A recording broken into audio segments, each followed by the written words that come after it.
Jornal do Marcos. Oferecimento Pet Amigo Dog Walker. Passeios divertidos para seus cães, você só encontra aqui. Olá, seja muito bem-vindo mais uma vez ao nosso cenário panorâmico, onde nesse mesmo período do ano passado, nós apresentamos a edição de junho do Jornal do Marcos, edição essa que teve entre os destaques a Copa das Confederações. Hoje, um ano depois, nós estamos de volta a esse espaço para falar de Copa do Mundo e eu vou pedir licença para vocês para mostrar essas belas imagens da Arena Fonte Nova, bem aqui atrás de mim, onde acontecem todos os jogos da Copa aqui na capital baiana. Daqui a pouco a gente fala mais sobre Copa do Mundo e vamos acompanhar agora os outros destaques desta edição. Demorou, mas saiu. Mais de 14 anos depois do início das obras, o metrô de Salvador foi inaugurado no último dia 11. O programa de hoje vai falar sobre os detalhes dessa inauguração e você vai saber como chegar às 4 estações da linha 1 do metrô. Veja também, pelo menos 60 alunos com algum tipo de deficiência se formaram no último dia 6, aqui em Salvador. Nessa edição você vai saber mais sobre o projeto que capacita pessoas com necessidades especiais para o mercado de trabalho. Tem ainda o quadro Notícias da Semana, com as informações que foram destaque nos últimos dias. E você vai conhecer um ponto de encontro para a troca de figurinhas da Copa que faz o maior sucesso em Nova Iguaçu, na região metropolitana do Rio. Esta edição do Jornal do Marcos é especial e está começando agora.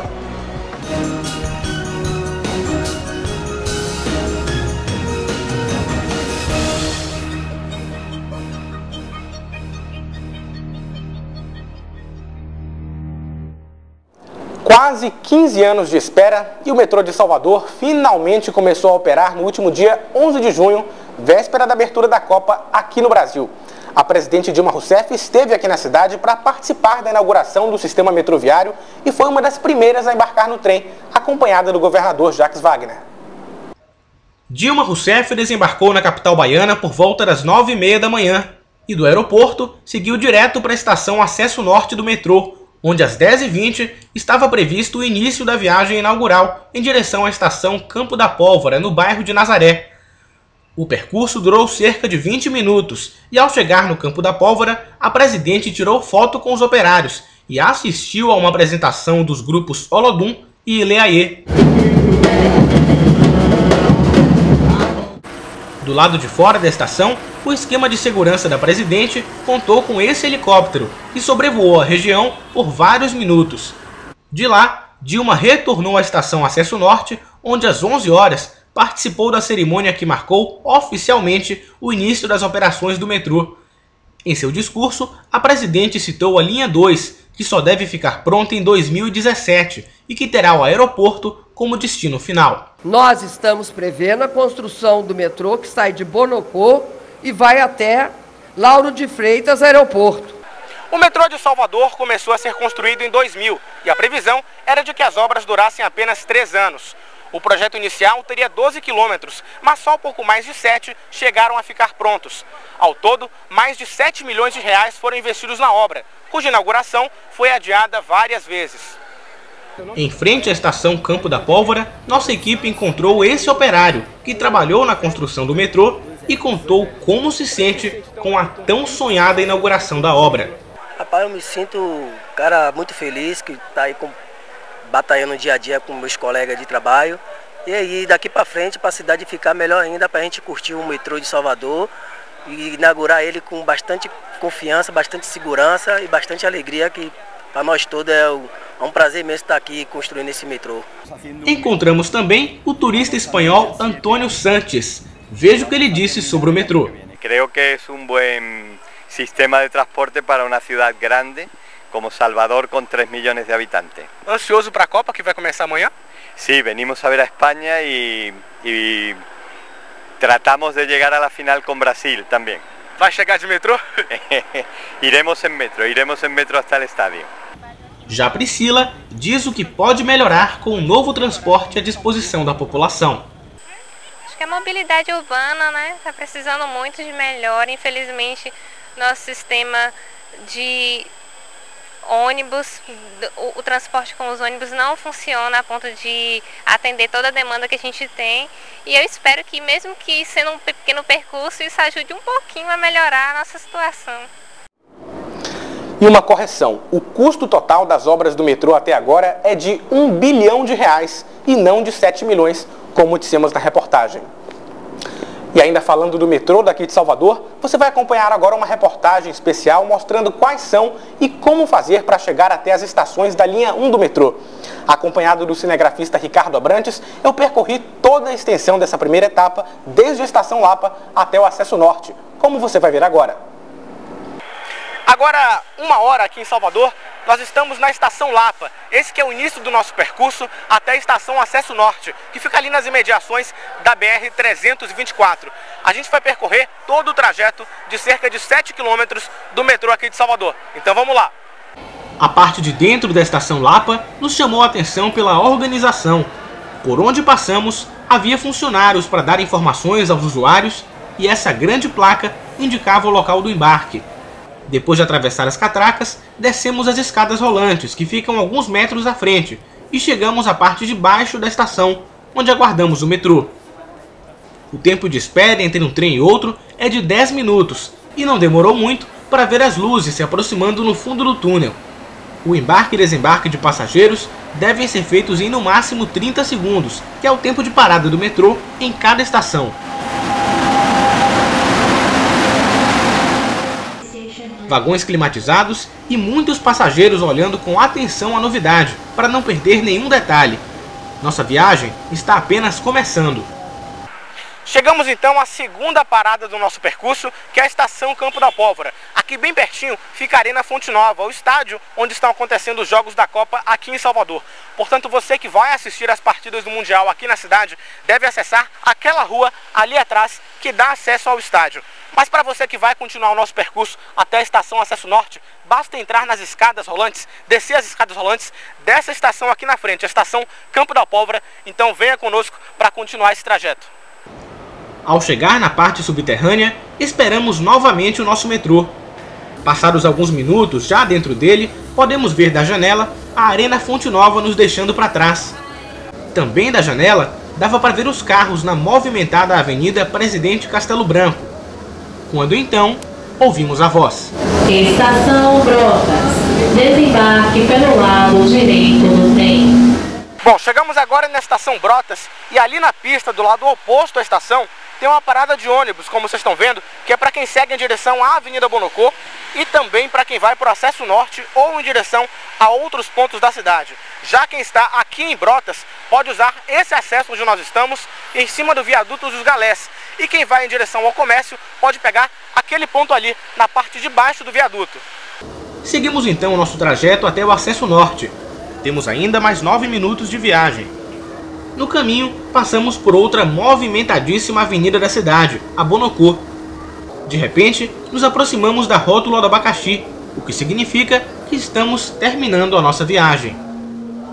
E acabamos de chegar ao nosso destino final, a Estação Acesso Norte, que é o fim de linha de quem saiu de lá da Estação Brotas. Ao descer do metrô, os passageiros podem atravessar a passarela que liga um lado a outro da pista e pegar ônibus no ponto em frente ao Shopping Bela Vista, que fica bem perto aqui da Estação Acesso Norte. Vale lembrar que durante essa fase de operação assistida, que vai até setembro, o metrô está funcionando de graça e com velocidade reduzida de 40 km por hora, para ter mais segurança e tempo para pôr em prática as operações finais e verificações da linha.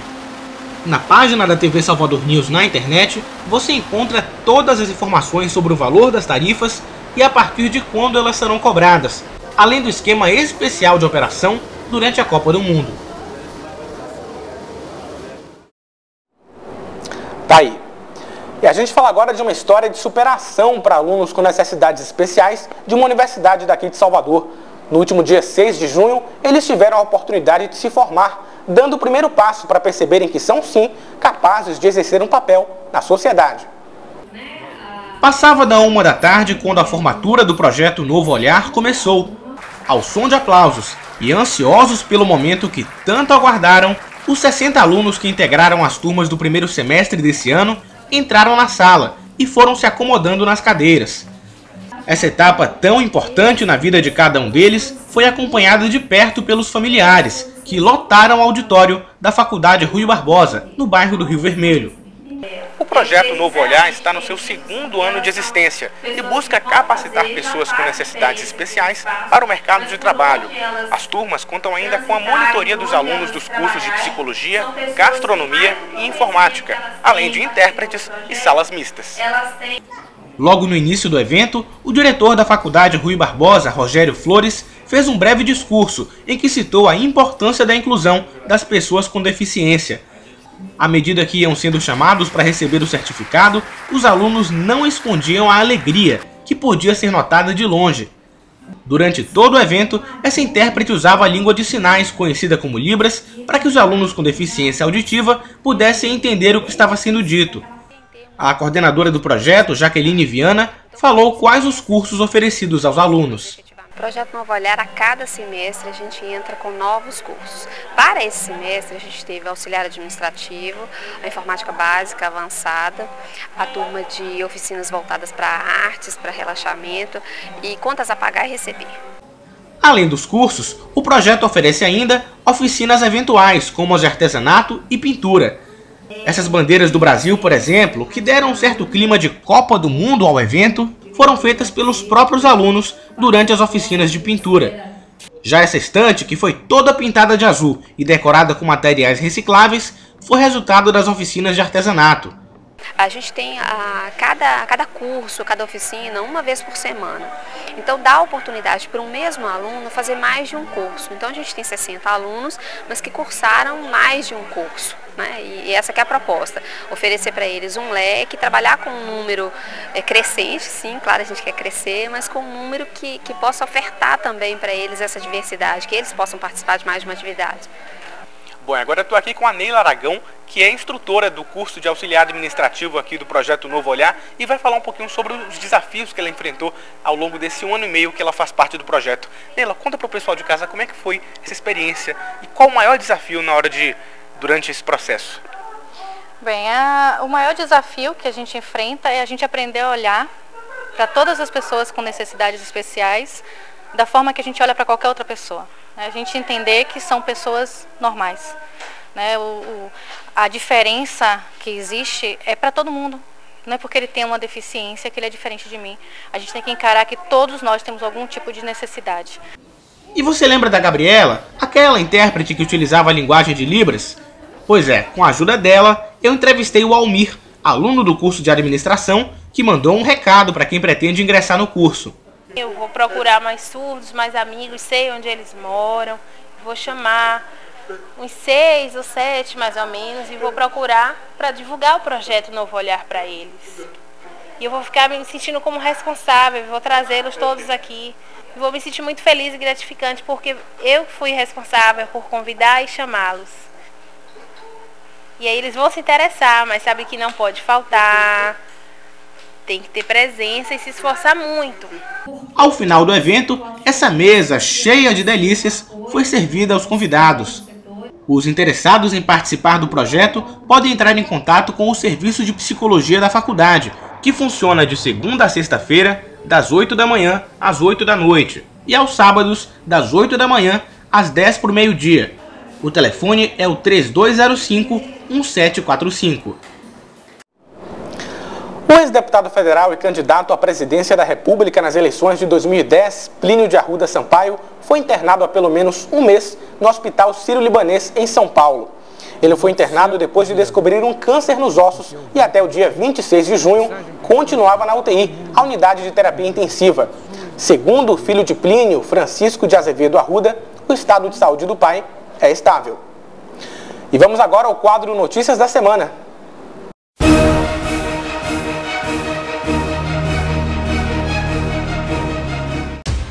O 2 de julho foi de comemoração na Bahia, pelos 191 anos da independência do estado. Como já é tradição, a data foi marcada por cortejos cívicos em várias cidades baianas, como em Caetité, onde as fanfarras atraíram os olhares de quem acompanhou a festa. Em Salvador, figuras do meio político marcaram presença nas comemorações. Entre elas, o governador Jacques Wagner e o candidato à presidência da República, Eduardo Campos. O 2 de julho em Salvador foi marcado ainda por um quebra-quebra entre militantes no bairro da Lapinha. E os presos do Mensalão José Dirceu, Delúbio Soares e Valdemar Costa Neto conseguiram nesta quarta-feira, dia 2, a permissão do Supremo Tribunal Federal para trabalhar fora da cadeia.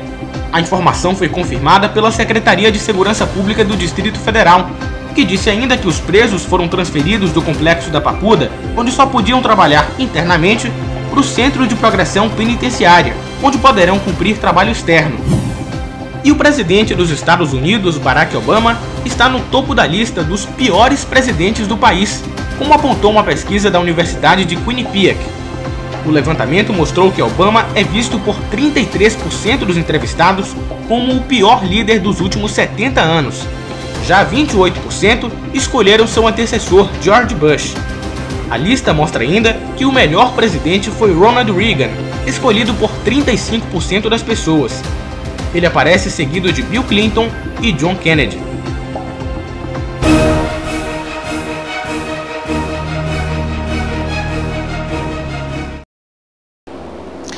Em toda a Copa do Mundo, uma febre toma conta de muita gente sem qualquer distinção. É a troca de figurinhas para completar o tão famoso álbum da Copa. Em Nova Iguaçu, na região metropolitana do Rio de Janeiro, o repórter Davi Boechat acompanhou um momento tão esperado para quem coleciona essas figurinhas. Veja só.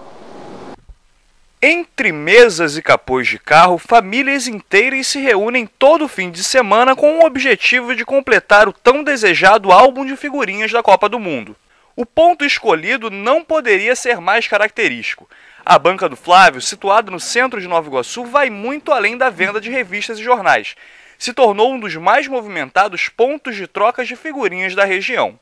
De acordo com o jornaleiro Flávio Scofano, as centenas de pessoas que passam por lá compram aproximadamente 3.000 pacotes de figurinhas por semana. A troca já tem 12 anos que a gente faz. Todos os anos, quando não tem Copa, tem Campeonato Brasileiro, a gente faz, mas não tem a proporção que a Copa do Mundo tem. A Copa do Mundo, como são vários países que envolvem, então a população fica mais motivada a colecionar o álbum. Por isso que dá essa quantidade de pessoas, de 500 a 600 pessoas entre sábado e domingo aqui. Muita gente, por diversão, passa a colecionar os álbuns, que com o tempo ganham valor histórico. Foi esse o objetivo que trouxe a família Borges para a troca. Igor nunca havia feito uma coleção. Para ele, o fato do filho estar vivendo a primeira Copa do Mundo foi decisivo. A primeira Copa do Mundo dele, a gente quis fazer esse álbum aí, até porque ele vê todo dia essa Peppa, então ficou uma coisa assim, mesmo, a primeira vez. A criança ainda não despertou interesse pelo futebol. Mesmo assim, não deixou de participar. Junto à mãe, completava o álbum infantil do desenho que mais gosta. Para completar o álbum, são necessárias 649 figurinhas. Cada pacote vendido vem com 5 delas. Caso alguém tenha a sorte de encontrar todas sem nenhuma repetição, serão gastos R$ 130. No entanto, para muita gente essa facilidade não é o ideal. Jefferson faz parte desse grupo. Colecionando com a irmã, acredita que a diversão está em sair em busca de cada figurinha. A graça é você ir riscando e colecionando e até completar, né? Dá um pouquinho de prejuízo. Mas é normal. Vale a pena? Vale a pena, vale a pena. E para quem tem a intenção de começar a coleção, a banca do Flávio oferece álbuns gratuitos. Basta comprar as figurinhas e começar a diversão. Vai voltar os pais e as mães vão lembrar o tempo que era criança, que não tinha troca, não tinha uma troca assim reunida, eram escolas. Agora a gente tem uma banca, a banca do Flávio, trabalhando nisso, específico para se encontrar aqui, marcar final de semana e trocar figurinha, comprar livros, comprar revistas. Isso é muito bem atendido. Muito bacana, e já que falamos aí da troca de figurinhas para a Copa, o assunto agora aqui no JM não poderia ser outro. Copa 2014. Confira agora a matéria especial que nós preparamos com as últimas informações do Mundial aqui no Brasil.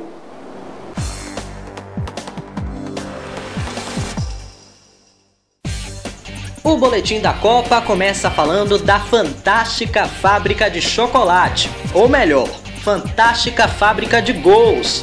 Pelo menos é assim que está sendo chamada a Arena Fonte Nova, que teve a maior média de gols entre os estádios do Brasil nessa Copa. Vai falando. Foram 24 em 5 jogos, começando pela goleada de 5-1 da Holanda sobre a Espanha. No estádio teve até milagre. Um torcedor que estava numa cadeira de rodas levantou e saiu correndo pelo campo, paralisando o jogo por 3 minutos. Brincadeiras à parte, o exemplo não deve ser seguido não, hein? O secretário-geral da FIFA disse que o torcedor é uma vergonha para todos os cadeirantes que acompanham os jogos nos estádios. Mudando de assunto, a gente fala agora da declaração que deu o que falar, feita pelo ex-jogador da Itália, Fábio Cannavaro. O ex-zagueiro, que já foi até considerado o melhor do mundo pela FIFA, disse que nunca viu um time chorar tanto, se referindo ao mar de lágrimas da seleção brasileira na partida contra o Chile. Cannavaro ainda provocou, disse que se der Brasil e Argentina na final, os brasileiros irão cagados para o estádio. É ruim, minha filha! Bem, mas já que o assunto é seleção brasileira, nessa sexta, dia 4, ela joga contra a Colômbia.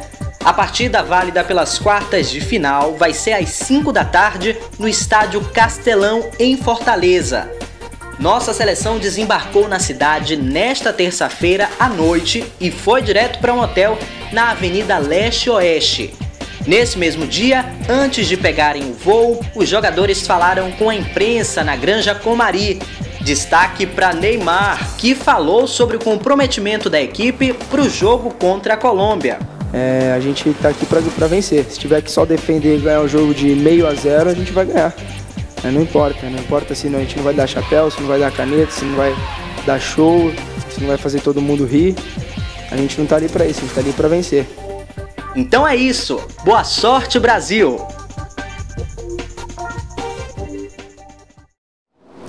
E é nesse clima de Copa do Mundo que o Jornal do Marcos termina agora. Para você, uma excelente semana e até o nosso próximo encontro.